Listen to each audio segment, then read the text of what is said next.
Magsasampa raw ng kaso ang Department of Transportation laban sa online travel booking platform na AirAsia Move. Sobra raw kasi ang sinisingil sa mga bumibili ng plane ticket.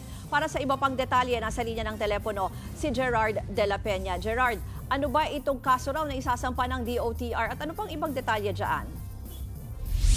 Kasong economic sabotage ang balak isampa ng DOTR laban sa AirAsia Move. Nitong huling linggo ng Mayo, nagreklamo kay Transportation Secretary Vince Dizon si Leyte Congressman Richard Gomez. Nag-book daw siya ng 2 one-way ticket sa AirAsia Move mula Tacloban papuntang Manila.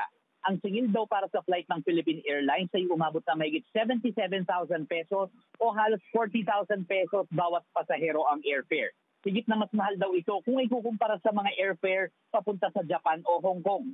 Tingin ng DOTR pananamantala ito dahil sa nangyayaring krisis ng transportasyon sa Leyte. Matatandaan hindi mapadaanan sa malalaking sasakyan ang San Juanico Bridge na nag-uugnay sa Samar at Leyte dahil sa rehabilitasyon ng tulay.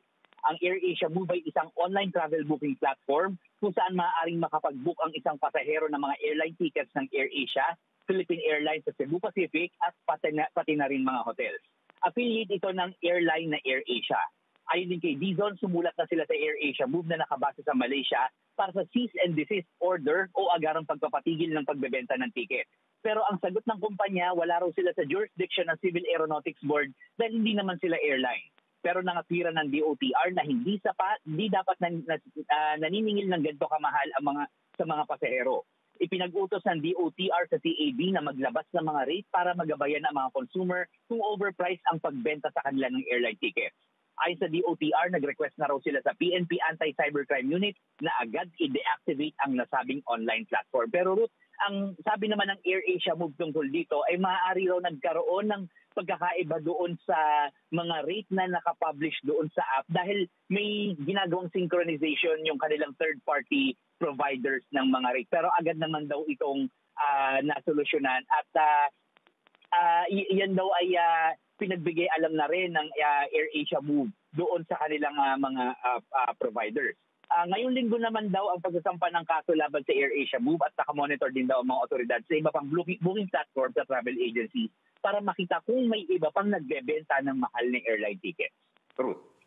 Gerald, sa ibang issue naman, may nabanggit ba si Secretary Vince Dizon tungkol naman dito sa pagpapaliban ng EDSA Rehab? Ruth, nabanggit lang kanina ni Secretary Dizon na kaya nga raw ito napatigil dahil gusto ni Pangulong Bongbong Marcos na maghanap muna ang mga otoridad ng mga teknolohiya para hindi abutin ng 2 taon yung pagkukumpuni dito sa EDSA.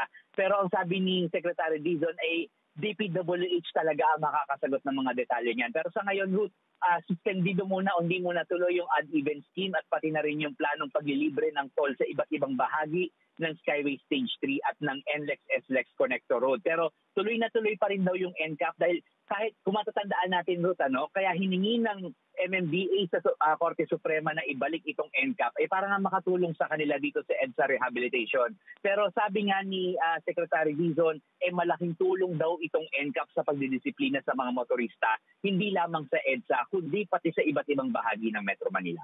Ruth. Yan po ang Express Report ni Gerard de la Peña. Mga kapatid, ako po si Ruth Cabal. Maging maalam at may pakialam sa mga may init at rumaratsadang balita sa Frontline Express. Para maging updated sa balitaan, mag-subscribe lang sa social media pages ng News 5.